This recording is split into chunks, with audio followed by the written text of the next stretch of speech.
With his band of men.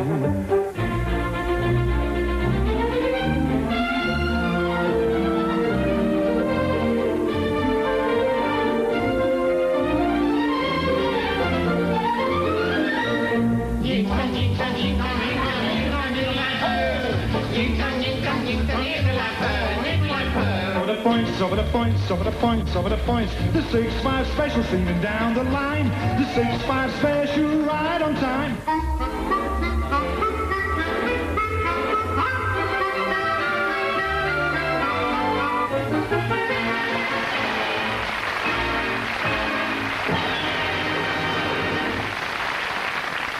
Hello everyone. Well, what a wonderful decade this has been. The Festival of Britain on London's South Bank put the great back in Britain.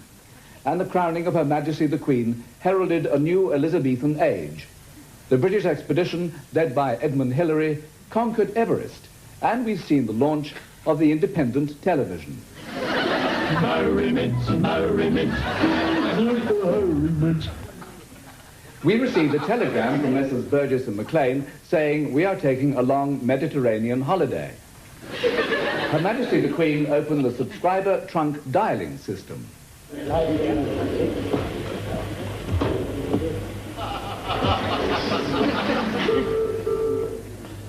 Lord Provost of Edinburgh speaking. This is the Queen speaking from Bristol. Lord Provost. And we finally got rid of rationing. But everything was still rather black and white.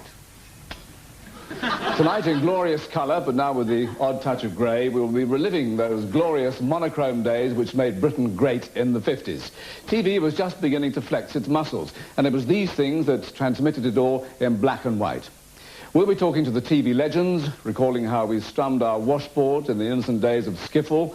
We'll reminisce about the heyday of British cinema, and remember how we used to play the game.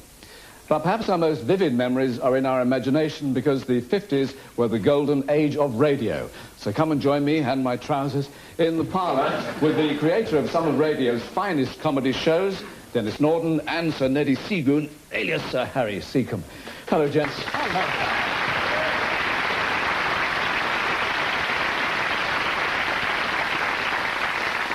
Now, as a writer, obviously the 50s was the place to be, but the rules were much stricter, weren't they? Was that a problem?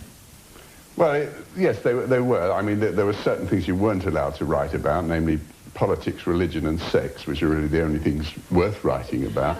The sort of current folklore had it that when you put a script into a BBC producer, he would read it and go, That's out. But it wasn't a problem, really. We weren't conscious that there were better things, you see. Was that the same for you, Harry? Well, we used to use the payoff for rather naughty army jokes, which used to get a laugh, but, you know, in themselves they were perfectly innocuous. Of course, you weren't allowed to say things like blood orange, were you? Or district nurse. we used the rapier, not the bludgeon.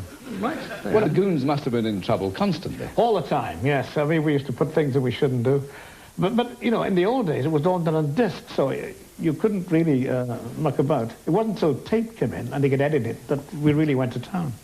But we did all sorts of naughty things. For example, you weren't allowed to bring drinking into a studio. So we served bottles of milk full of brandy. Yes. So every time there was a musical interlude, like when Ray Ellington came out and when Max Gerry came out, we had a quick round the back of the old brandy there. So the last part of the show was normally incoherent. Oh, I've often wondered why. I tell you what, now we have from Blue Bottle's private film archive a rare look at the goons in action. The crimes you are about to hear have been specially committed for this program. Here to tell you the story with words is Captain Harry Seagoon.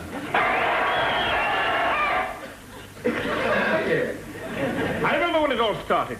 At the time I was asleep in my electrified elephant hammock. I'll say it again. At the time I was asleep. Shut up, Milligan, I'll thump you in a minute. Step on your foot, boy. At the time!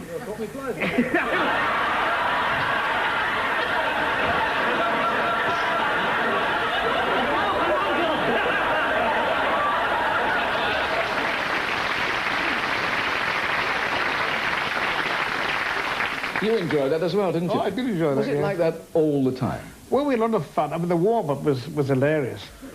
Because I'd come on and sing Falling in Love with Love, and they'd do terrible things behind me. Try to pull my trousers down and all sorts of things. And I think the warm-up sometimes was the best part of the show, which unfortunately the listener didn't hear. How did the producer cope? Well, very badly, I'm afraid, poor fellow. We had several producers. Some, I think, hanged themselves eventually. Poor old Dennis Main Wilson, or Spanish Main Wilson, as we used to call him. I think he was here. Anyway, we used to lock him in the control room sometimes, you know. We just actually lock him in. And, also known as Dennis Main Drainage, I seem to remember. Yes, yeah, we called him Menace Drain Wilson, Spanish Main, but he put up with it all. Nice fella. Well, if Dennis Main Wilson had trouble with the comedian, spare a thought for the producer who had to work with Brian Johnston in Town Tonight. Because, Brian, you used to hit the headlines more than once, didn't you? Yeah, we once got a 3-inch headline in the People saying, stupid BBC stunt stupefies Piccadillians. It was because we wanted to see whether people read the personal columns in the papers. So on Friday night, the evening news, we put, well set up young gentleman invites young ladies seeking adventure to meet him on the steps of the Criterion Restaurant, 7:15 p.m. Saturday night. Identification, blue and white spotted scarf and red carnation. And I came down, having done the cricket, and I saw the police were holding arms, holding back a crowd. Lower Regency was packed, some with lovely women, some not very lovely. And in the crowd were a lot of young men in blue and white spotted scarves and red carnations. But that got a tremendous headline. The police weren't too pleased. Must have been the well set up bit, did it? Now, while you were making headlines at home, Brian, people all over the world were tuning into their radios. The date, the 2nd of June, 1953, the event, the coronation of Queen Elizabeth II. Now, Raymond Baxter was one of the radio commentators on the day. Was it difficult, Raymond, not to get carried away?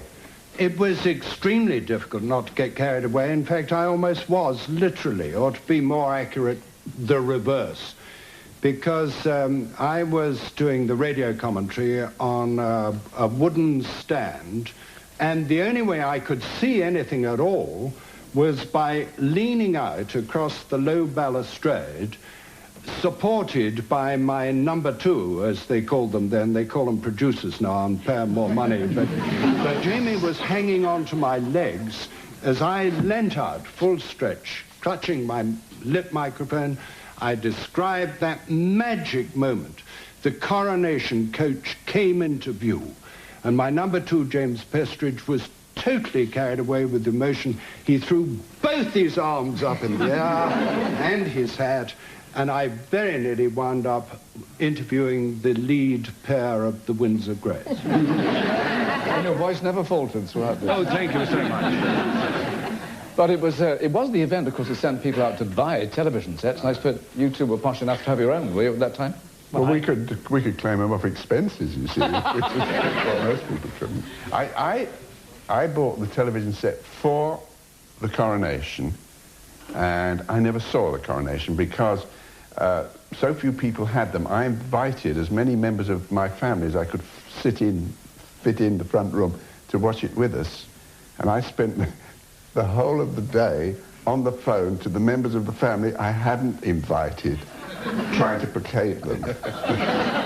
You saw it, Harry? I saw it, yes. I saw it in Myra's mother's house. And all the family were there. But I remember very vividly the day before the coronation, where there were crowds, they were sort of kipping out to the streets. And Milligan, myself, and Ray Ellington, and Peter decided, and Mike Benteen, decided we'd go around the whole route of the coronation procession, dressed up in furs and parkas and a sleigh with Ray Ellington pulling it as the expedition to find the East Pole. Nobody took any notice of it. My mascara run, no dear.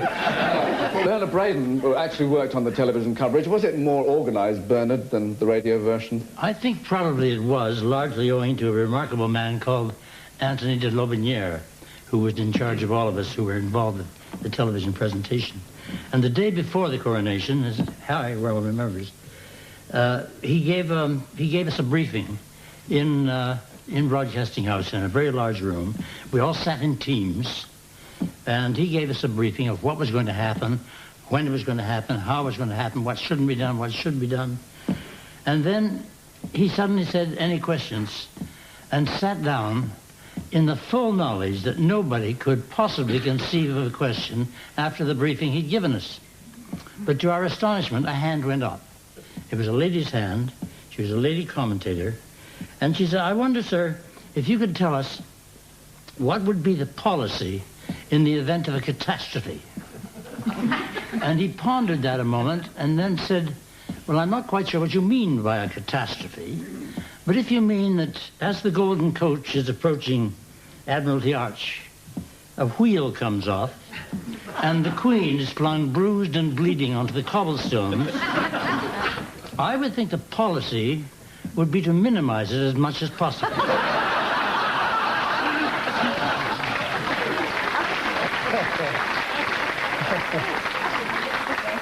Only be the BBC. Now, the coronation marked the day that television came into its own. The event created outside broadcast television, and the skills learned were developed in complex and wide-ranging programs like Sports View.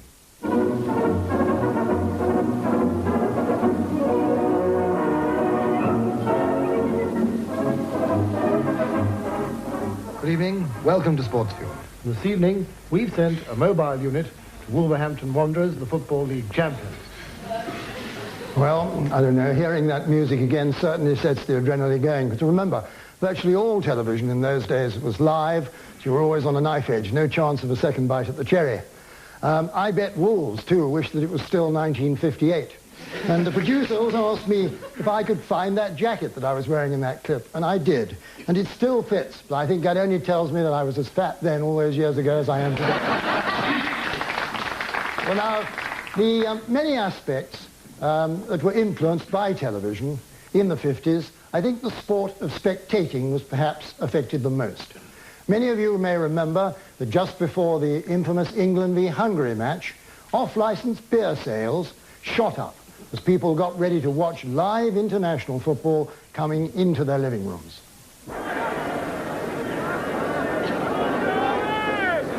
Now a chance for Hidaguchi. It's a goal!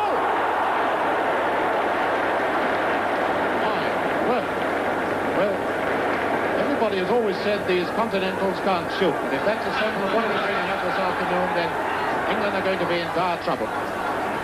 Dire trouble indeed. And the final score, 6-3 to Hungary. But it wasn't just ticket holders who could talk tactics after the match. Fans, in the comfort of their own homes, were crying into their beer. And so was born the armchair expert. And soon we were showing everyone at home sporting history as it was being made.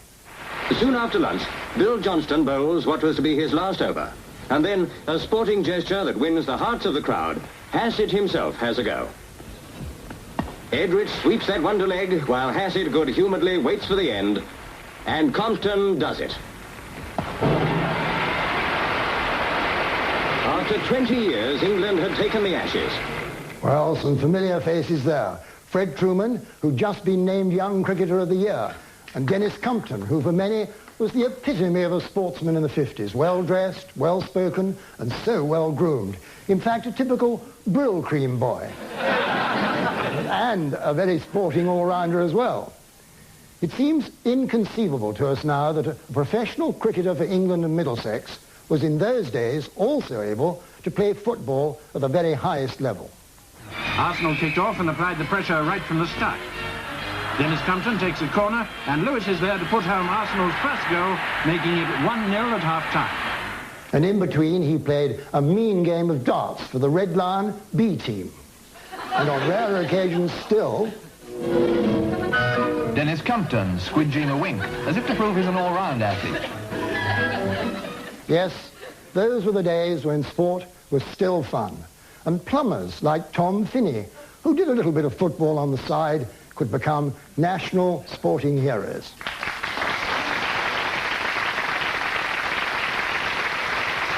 Thank you, Peter Demis. Now, Tom Finney, how did you stick to the plumbing and play football at the same time?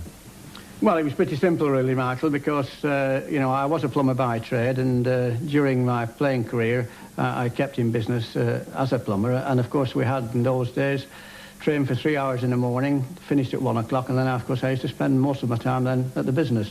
Well, the bulk of the players, of course, were probably like Jimmy Hill here, going golfing, and that's why he's such a good handicap at golf. Well, Dennis Compton, how did you manage to be professional in all those things, football, cricket, tiddlywinks?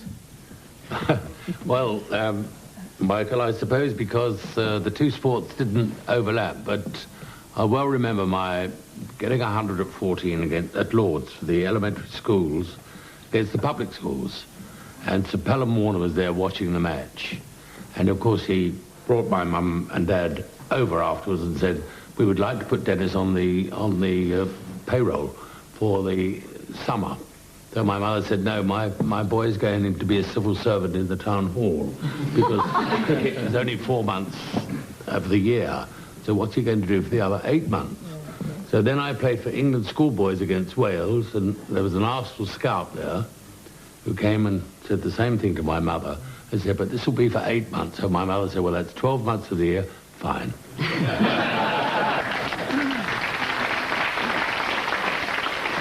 Very neat, that. Now, Cliff Morgan, do you mourn the passing of the amateur sportsman? No. I wish I were playing now. I would have had a better suit than yours then. But the only difference, I think, looking at the boys, is this from the 50s until now, that we used in the 50s an excess of embrocation, working on the theory, if you're not fit, for God's sake, smell fit. And I honestly think that people didn't take themselves as seriously. I'm sorry for young people playing games now because they've got to do so many things, the disciplines. They've got to spend hours looking at video and training, whereas we didn't do that at all. We didn't know what a coach was. Posh bus. Just got out there and did it. Fred Truman, you would agree, I'm sure, that it was the golden age of English cricket? Yes, I think I would, yes. There were so many great players around, you know. And it was different, of course, because when I played in my first test match for England, I got £50 and third-class travel. I remember having a great series against India, and a brewery called Truman's Brewery from Burton-on-Trent, they wanted to pay me about £150 down, so much per wicket, so much per catch, so much per run, and £50 for every test match I was chosen in, you see. And of course, up at Yorkshire, which was a great county in those days, they had a meeting with the county committee. Well, they did. They had a meeting with the county committee, of course, and said, no, this is a very bad image for a fast bowler. And so I could have made enough money in one advert to have bought myself a semi-detached house, of course. But they stopped it, and I still kept travelling third class for another few years. They were tremendous days, great era, yeah, marvellous. Well, Jimmy Hill, I mean, it was a time of great sporting achievement, but the money didn't seem to be reflected. It certainly didn't break any records, did it? Not for professional footballers. At the start of the 50s, the maximum wage then was £12 a week. And it got to 20 by the end. And what was the average wage in the country at that time? At the start, I suppose, about £8. Professional footballers got, I think, £8 a week for the war, which wasn't bad then. It was pretty good, but gradually it got worse and worse. But it was the principle that an employer was not allowed to pay an employee, however successful the business was, or the football club, anything more than £20 a week. And when some Sunderland players were found to have taken more from their employees, I mean, they were treated like criminals. Now, that sounds impossible in this day and age, but it existed. And all through the 50s, we didn't think that the maximum wage would ever go. And as you see now, they're all earning far too much for the clubs to afford them. Well, thank you. I just wonder if these folks here would like to contribute anything to this discussion. Apparently not. Anyway, I'm going to be doing an in-depth face-to-face interview with them later, if we can keep them awake, in part 2. But in the meantime, here's an example of how two hard-pressed sportsmen made ends meet and kept their chins up. This is Jimmy Hill, Fulham's famous bearded inside right, shaving his beard off with the new Remington, the world's fastest shave. Freddie Truman, fastest bowler, shaving a 10 days' growth of beard and moustache with the new Remington, the world's fastest shave.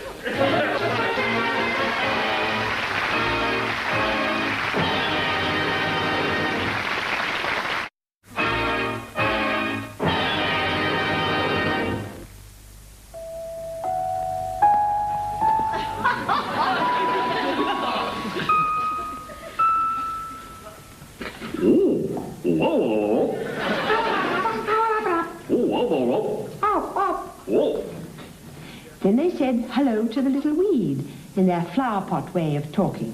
Oh, hello, the weed. Walking round the garden like a teddy bear. 1 step, 2 step, jumping in the air. Yes, Sooty, play something. What would you like? The muffin tune. All right, we'll play the muffin tune. Can you play it, Sooty? Jolly good, off we go then.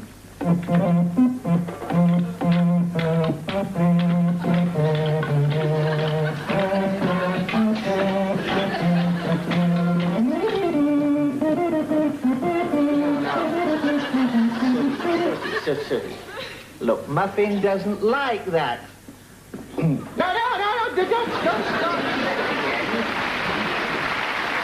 We all enjoyed that. Welcome to my highly contemporary living room of the 1950s. Now, Anne Hogarth was pulling the strings in those days, and it was pretty violent stuff. Did it get any worse than that? No, I don't think it got much worse than that. But we did have our moments. He got his script eaten by a goat when we went to the London Zoo. Things like that happened, but we took him in our stride. Interesting to see him in colour. Now, Peter Hawkins was the voice of many characters, including Bill and Ben. Which was which? Bill was the high one. I don't make you hacker. And Ben was the low one. I don't make you. Did you actually work from a script? Oh, yes, I had to, yeah, because I was working at great speed sometimes. when they were singing songs, you know, they were going at a right old bat. Otherwise it would have seemed silly, of course.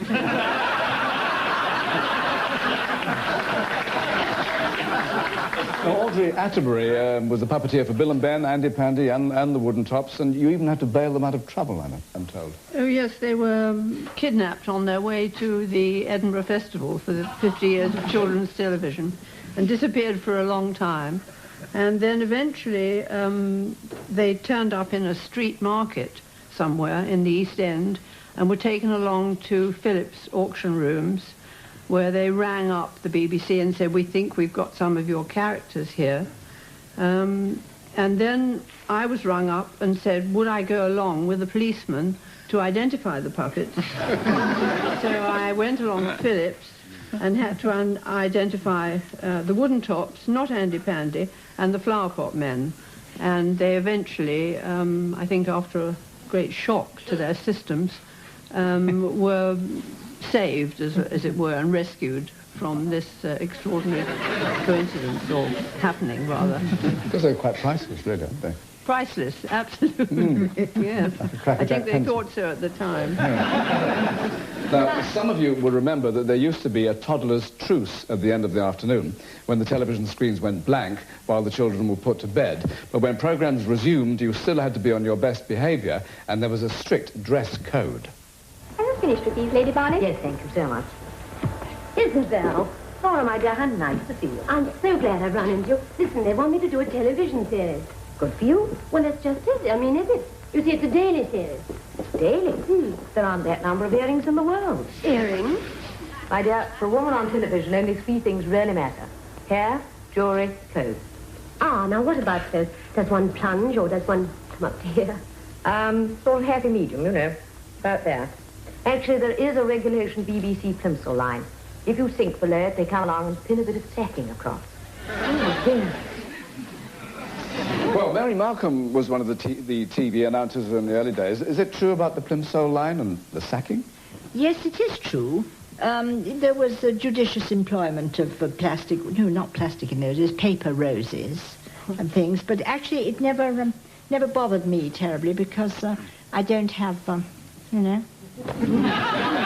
Lots of other things bothered me about being announcers, like Frog and Frost and all those things, you know, and Shattered Skies. But I didn't have that trouble. But my colleague here was. She was slightly better. Is in Dove, right? I was sitting next to you with Sylvia Teacher. Yes, tell me about it. She had trouble. I had terrible trouble with my bust, and the lighting was so bad that it cast awful shadows. So I always had practically a vase of flowers down there. When I went to Paris to work for French television, the BBC was so prudish. They were really worried, and they sent me with a huge basket with layers of artificial flowers. And then I had to talk my way out of the customs shed with that, and they thought I was mad when I kept saying it's for the décolletage, you know. in the end, I got through, and I might tell you I didn't wear a single flower while I was in France. Well, I was there a little after that time, in fact, with you for a while, and the talk of your roses was everywhere. Katie Boyle, you knew about the Plimsoll line, didn't you? Yes, I had awful trouble, awful trouble. I used to pass the rule in the dressing room, and everything was okay. And then as I was walking from the dressing room to the stage, I used to wriggle a bit until I was much more comfortable. And there was one terrible night which I think I wriggled a little bit too much and was over-comfortable. And the telephones rang, and one man said, "Tell Katie her dumplings are boiling over." A man rang up, huh? A man? Oh, he was. I don't think he was complaining. Oh. I hope not. I hope not. Now, the Beverly Sisters. Now, you three girls, I mean, you really got in trouble with the censor, didn't you? Yes. We used to drive them wild with our dresses. You can imagine little see-through numbers. And we turned up live for one live television with holes the size of dinner plates here, showing the belly button, you know. Well, of course, you weren't allowed to say the word belly. And, of course, you weren't allowed to have a belly button in the 50s. Have one. You didn't have one. So what did you do? What happened? That was out. Well, we had to wear vests underneath them. But, you know, they were so stuffy, you see. Oh, we had a lifetime, didn't we, of fights. Our life was one long battle. With the censor over lyrics and everything. But it wasn't only songs, of course, which were censored. For news reporters, life was far from easy in the days when politicians set the rules. I've come here not to talk to you, and certainly not to enable you to spread the tale all over the place, but just to enable me to see what are the conditions under which this thing they call TV is going to make its way in the world. Well, sir, could you tell us anything about the talks you've had in Washington? No. I'll tell you what I did, though. Will you dare to say what sort of line the conversations are going to take, sir? No. No, not going to say that. But it was good of him to come, wasn't it? But there was one fresh-faced young man who changed the whole approach to interviewing, fearless and incisive. Here he is in action, asking a man of the cloth about his attitude to nudism. I don't think it's wrong in any way, but unusual, and it could very easily lead to irregularity and misunderstanding. It would attract the attention of peeping toms and people who are interested perhaps for the wrong reason. But surely that's the fault of the peeping toms and not the nudists. But isn't there some reason why people who are interested in nudism are themselves odd in their ideas? Well, that's what I'm asking you. I thought you believed that. Yes, I do. Now, Daniel Fasten, what gave you the courage to be so different? Well, I had one great advantage. I'd never watched television, and so I was untarnished briefly, and I didn't know that there were rules to break, so I broke them, and I tore up the usual prearranged list of questions and tried to have a conversation instead, and discovered often in doing so that by asking the wrong question, one often got the more interesting answer, and that the pause could be as revealing as the reply, as one saw the person trying to wriggle out. One not only had to ask hard questions, but one had to be a very hard listener. But people did open up to you, didn't they? They were not afraid. Well, it was extraordinary then, because there was a sort of innocence, and children would say to me, "I saw you on telly last night and waved at you. Did you see me?" And two old ladies who had seen better days leant forward confidentially when I interviewed them and said, "We wouldn't like anyone else to know this, but what we would like to afford for Christmas would be some new underclothes." And people told me things that they wouldn't tell their neighbors. But it was very exciting to be in at the beginning of ITV because there was an element of exploration as we made our own frontiers. And I think, in a way, we were able to be more daring then. And perhaps because of that, it was more fun, because it was more dangerous. That's the answer, I'm sure. Things were no easier for actors, of course. TV drama took no prisoners and allowed no second chances. It was all live. Ah, poor little geezer. Leslie, why don't you use your missus? That is a budgery guard. It's not. If that were a budgie, I wouldn't be stood here. Oh, why not? Because I'm scared of budgies and I'm not frightened of that one. Have you ever seen a budgie? No, I've heard all about them. When you're staggering about in the desert looking for water, they're up there circling round waiting for you.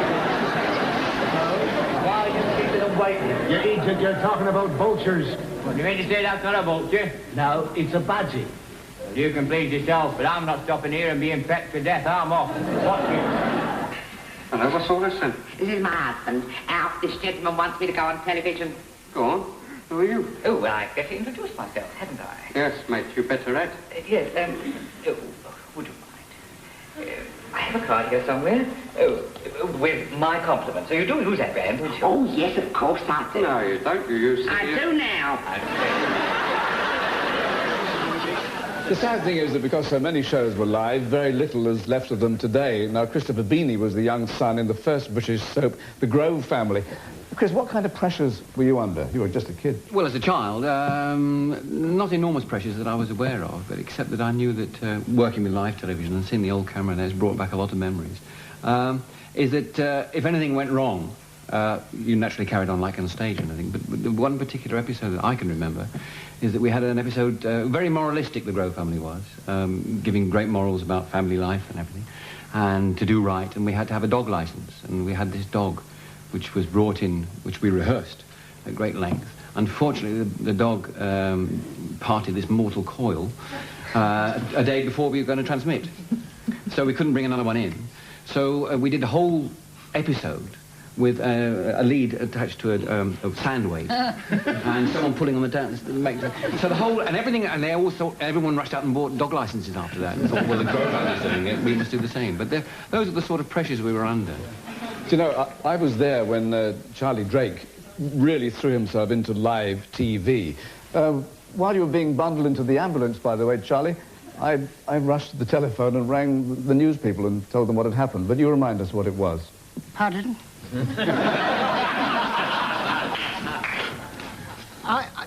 I was unconscious at the time. Yes, you were. But I feel better now. You were pulled through a balsa wood set with a very tough wooden top. It was a bookshelf, wasn't it?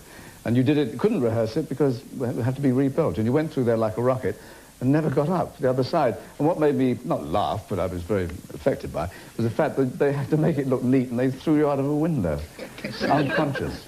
And you don't remember a thing? No, I was unconscious, Michael. Explain it. I feel much better now. Well, thanks. We must not forget what was happening on the big screen. British films had never had it so good. Here's a reminder of some of the finest. You're going to attack the great dams of Western Germany. Here are your targets. Here's the Murder Dam. That's the Ada. And there's the Sorpy. Don't you see? Because she isn't used to them that this sort of thing happens. She must learn to live with other children. Yes, we've had this out over 50 times. We've all tried to explain it. All? You mean you and your family? Your father, who's so lazy he wouldn't lift a finger to help, and your mother, who uses Mandy as something to gush about and sentimentalize over like a spinster with a lapdog. And you are ashamed of Mandy, wanting to keep her out of sight. You and your kindness, you don't care a rap about her, any of you. All you care about is yourselves. You'd rather she remain dumb.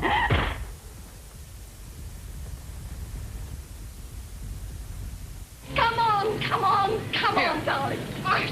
Oh, you are clumsy. It's all your fault. It wasn't my fault. It was an accident, Wendy. Why couldn't you be more careful? Listen, It's ruined the dress. Wendy, I'm terribly sorry, but I didn't know you were pouring the coffee. Otherwise, I wouldn't have drank it, all right?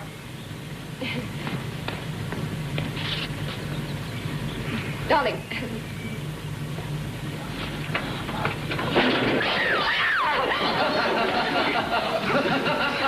Now, look here, my friend. We don't want any... Very nice. Thank you very much. Hold on there. What's the matter, chap? Don't you want to see yourself on the film? Take your missus to the locals. She'll love it. And they certainly did love it as well. Dinah Sheridan, why do you think Genevieve was such a smash?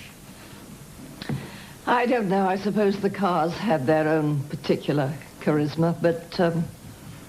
and, of course, it was a wonderful script. I don't think it was nearly so much fun to make as it was to see afterwards.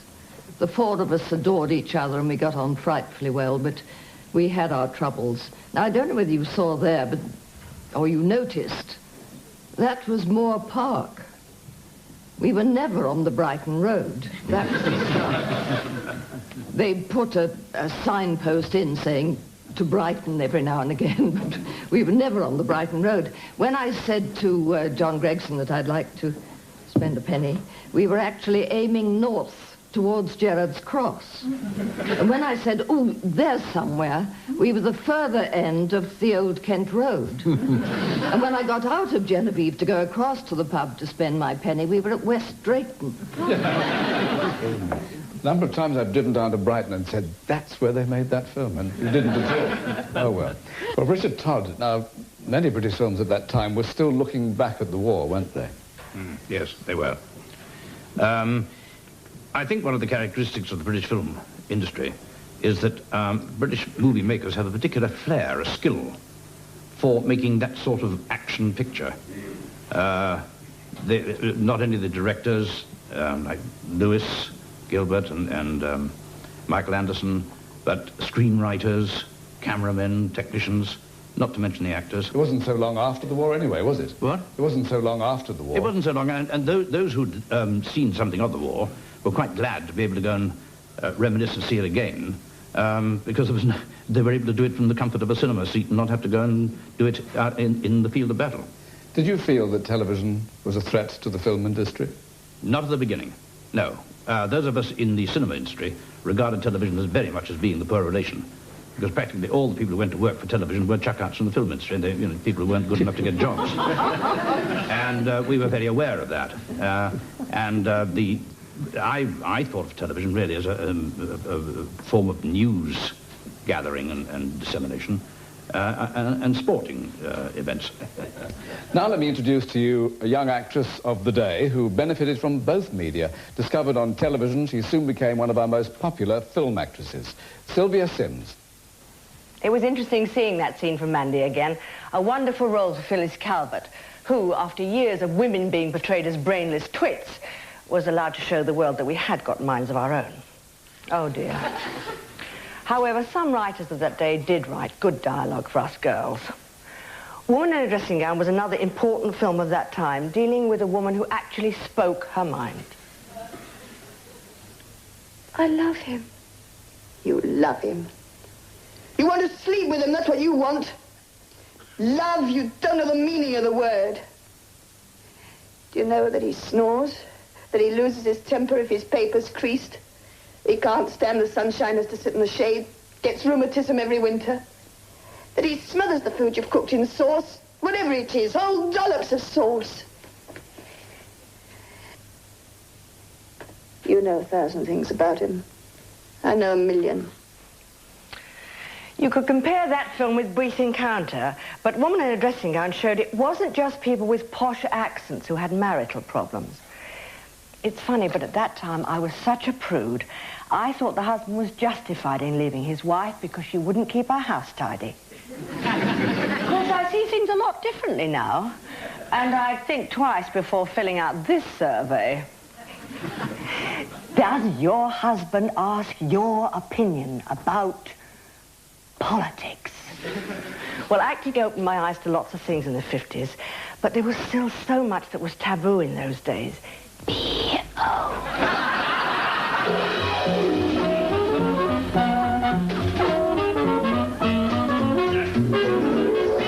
My troubles were soon over. I even got a bonus last week. Oh, yes, I say thank you to Lifebuoy toilet soap. You know, personal freshness is important for everyone. Men as well as women. And all year round, too. Not only in summer, but also in winter. Because, you know, we wear lots of clothes and try and keep our rooms warm and cozy. So quite often the atmosphere gets rather hot and stuffy, and some people may perspire quite a bit. Now, that's where Mum Roulette, the first ever roll-on deodorant and antiperspirant, is such a blessing. In one gliding action, it stops odor and checks perspiration for a full 24 hours. And Mum Roulette is so economical, too. No drips, spills, or waste. By inverting the bottle just once, Just the right amount of lotion is obtained from one application. But it was an innovation, and we mustn't forget that cars, TVs, phones, and fridges, everything we take for granted, were all novelties then. But something was wrong with Joe, too. Off his food, by the look of it. No, it wasn't Joe that was off. It was the cold meat, which was just about ready to go for a little walk on its own. Oh, dear, said Ellie, and hurried off to dump the lot. Obviously, the hot weather had done for it. The next thing was that Joe found the butter was ready to run off the dish. And it soon became clear that the cheese wouldn't be far behind. By this time, the hungry Joe was beginning to get desperate. Oh, well, let's try and pacify the man with a nice cup of tea. It usually works wonders, doesn't it? Look at that. We'll have a cup of tea. Now, what goes on in this house, eh? Every summer it's the same. Food thrown away. Well, you can't help it in this hot weather. Well, it's dark, that's what it is. Couldn't happen if we had a fridge. A fridge? Well, that's it. Oh, why haven't we got a fridge? Well, you can't imagine how exciting the thought of having a fridge was. The one I was given for my wedding present by Anna Neagle was the best present I ever had, and I kept it from 1957 until 1983, and as far as I know, it's still going strong. You see, the 50s were not the disposable era, but we were hearing about fast food, the luxury of tiny frozen peas, no shelling, the taste of real coffee, and not the camp kind, drip dry clothes, green shampoo, even hair lacquer. They were all minor miracles of the time. When you look back, things do seem rather grey and dreary, but we did have hope. We knew things were going to get better, and we had service, even from the gas board. Home service section. Mrs. Norris speaking. This is Mrs. Barnes. I'm so sorry to trouble you. Why, of course it's no trouble, Mrs. Barnes. As I told you, that's what we're here for. That is sweet of you, Mrs. Norris. Do you know, I do feel a fool. I'm sure it's my fault. But I still don't seem to have quite got the hang of it. Don't worry, Mrs. Barnes. Between us, I'm sure we'll sort things out. Couldn't you come in the morning? All right, 11 o'clock tomorrow, then. I'm afraid cakes never were my strong point. Oh, well, let's see how we've got on this time. There. Oh, Mrs. Norris, what a beauty. So it was me, after all. Oh, well, Mrs. Barnes, naturally a new cooker does take some getting used to. But I'm sure you'll get along fine now. Do you know, I think I shall.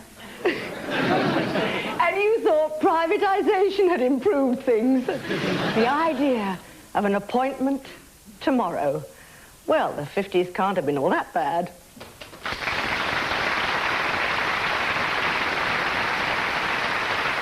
Thank you, Sylvia.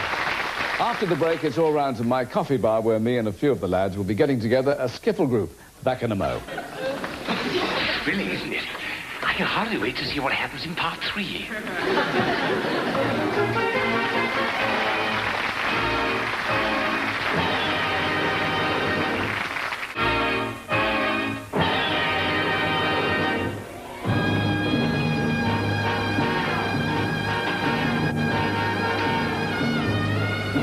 The coffee bar boom in Britain began in 1952, when the first espresso machine arrived from Italy and was set up here in London, Soho. And today, the most successful coffee bars are those with a specialized clientele. How to attract them? Here's one way. You weren't cool in the 1950s unless you'd had a nice hot cappuccino, but if you really wanted to be hip, you not only had to sit in a coffee bar like this, but you had to strum your guitar as well.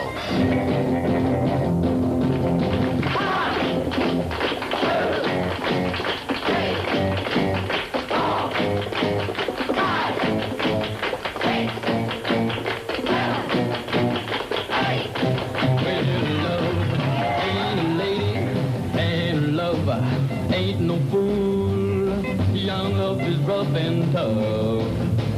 And if you want to win, you gotta play it feel cool. Yes, the 50s coffee bar was throbbing with atmosphere. Wait a minute. We've got something better than that. Here's your chance. You got your guitar? Yeah, why? Get it and start playing. And it was the only place to get discovered. Oh, baby, why you standing out there in the cold? You gotta have some loving, you've been told. You gotta have someone who's gonna hold your hand. You gotta have someone who's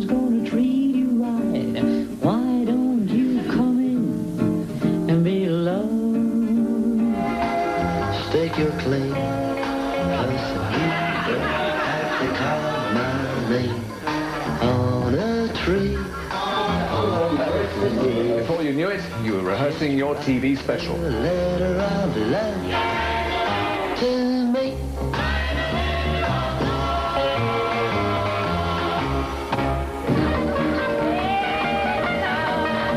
Then you were a star.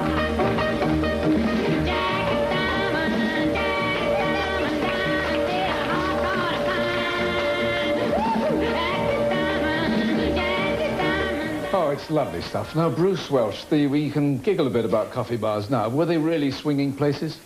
I think at the time, Mike, they were. I mean, I came to London with Hank when we were 15 years old from Newcastle-on-Tyne, which was a long way north.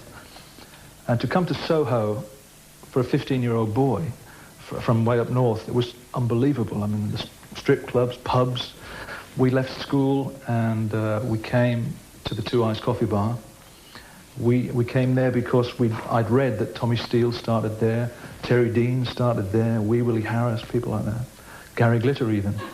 And we came there and eventually were allowed to play maybe 3 nights a week, for which we got 18 shillings a night. Overpaid. Overpaid. Actually, many years later, I found out that in fact we should have been getting £1 per night, but 10% was taken as commission by the doorman, Tom Lee.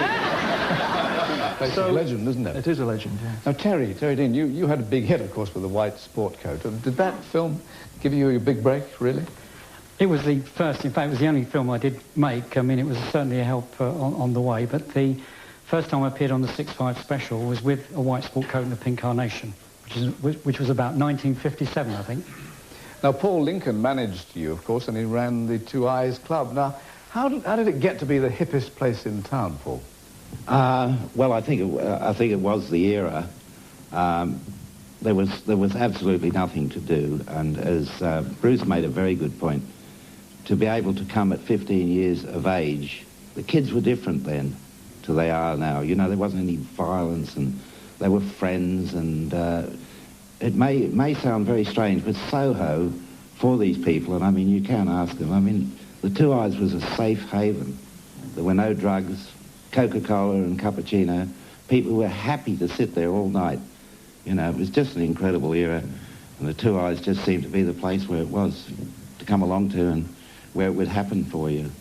Now, Joe, we saw you there, of course, with Jack Good, who was responsible, as we know, for putting pop on TV. Do you feel you owe him a lot? I feel that everyone owes Jack Good a lot. We owe 2 people in this business a lot. One's Lonnie Donegan and one's Jack Good, and that's it. Well, you can pay me.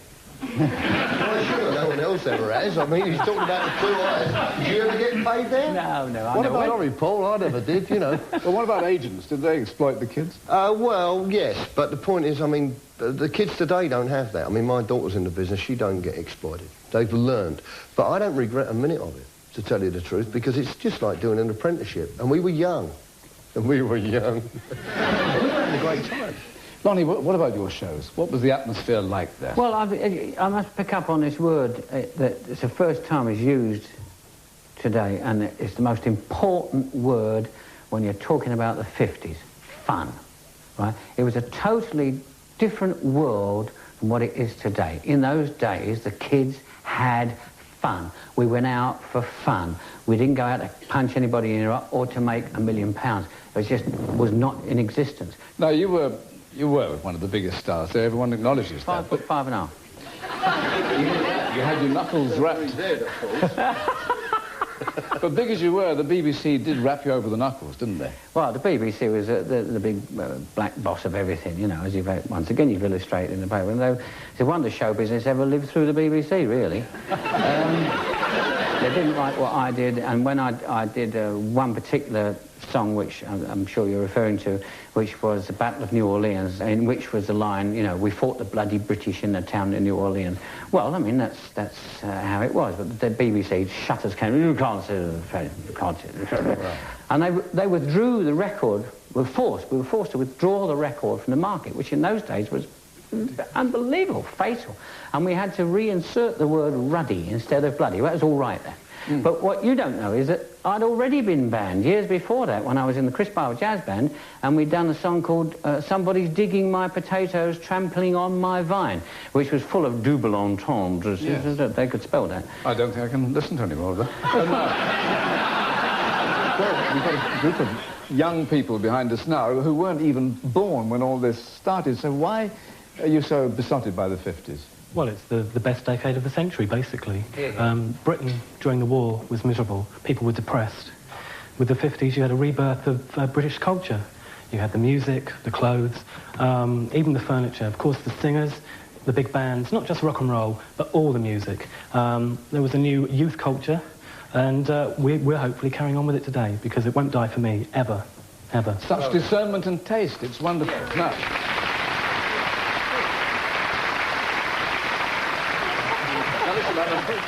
all this talk of music has made my varicose veins throb with anticipation, so we're going to end our whistle-stop tour of the decade with some of the best kind of music from those days. From the 50s, good night.